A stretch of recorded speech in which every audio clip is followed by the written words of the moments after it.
I used to work in bars. Worked in bars for 6 years. And I lived in Chicago. Great town, right on. Great town, full of wild pirates like yourself, man. Respect, concrete respect to you.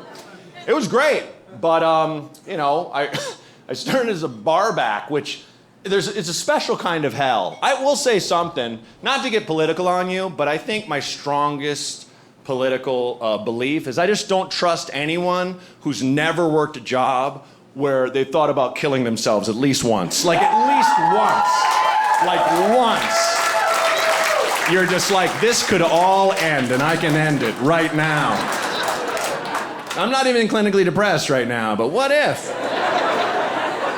What if I just killed myself, you know? That thing where you're like, God damn it, I got 5 hours left in this shift. Or,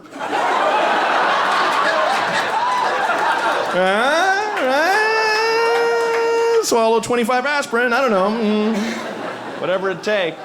When you're barbacking, all you're doing is washing glasses and putting them away. Just stack them, put them away. And there's 2 or 3 bartenders that are slammed, and you're not allowed to make drinks. And there's beers and ice in front of you, and taps and liquor bottles behind you, and people are just like, just get me a drink. Just pour some whiskey in a cup. It's right there. There's a beer right there. God damn it. You're like, I can't.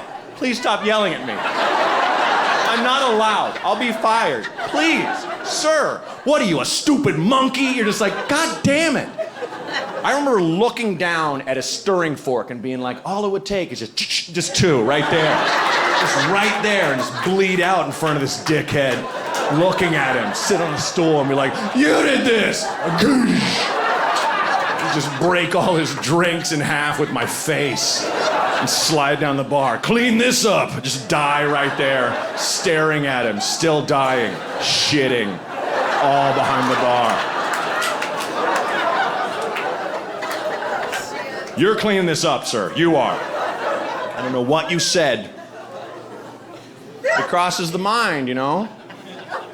Absolutely. But I think those jobs hone you and make you into the person you're supposed to be. If you've never worked a crap job, you know, that's bad, because you're not your truest self, you know? I think it's like MMA or something, right? It kind of makes you, you know, tough in your own way and find the real you.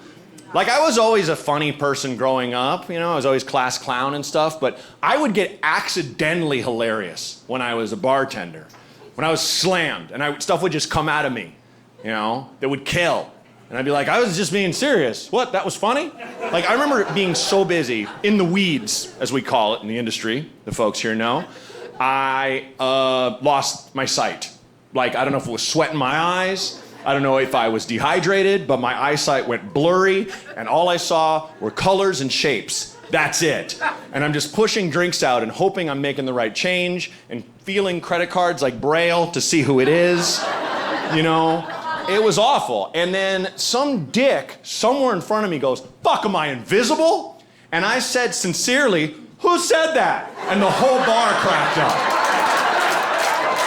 And I'm like, yeah, throw him out. And they did. The guy's like, hey!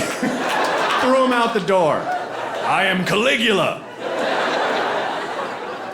People would get away with crazy stuff in Chicago. Like, there was a bar called Coconut Joe's, a beach bar, nowhere near a beach. And there were like a thatched roof and tiki drinks and all that stuff. And they had this amazing, fun, and super safe thing they do, where they just take a bottle of 151 and pour it all over the bar, splashing, not in just a nice line, just everywhere. Light a match, just light the whole bar on fire, and you're like, oh, yay, arson! What a good time. And they'd never warn you. Like, that's how piratey it was. And one night, there's a dude laying back against the bar like this, in a tank top, and he had the most back, shoulder, and arm hair I've ever seen in my life. Like thick, like a Wookiee or a mammoth.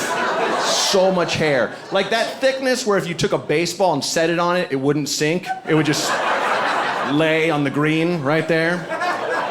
And he's just laying there, and sure enough, this dude's pouring the rum, and I'm like, oh, like I see it about to happen, but my throat seized up because I was so afraid. Whole thing went on fire, and so did this dude. Like, whole back and shoulders, just, and we threw a jacket on him. Thank God Chicago's always cold. There's always a pile of jackets. We grabbed 2 jackets and just covered them, right? Put them out. And I learned something horrible about myself, which is if I see someone catch fire, the first thing I do or say is not, oh no, let's help him. We should put him out. That guy's on fire, right? The first reaction that comes out of me instinctively is, wow. Oh no. Oh, is he all right?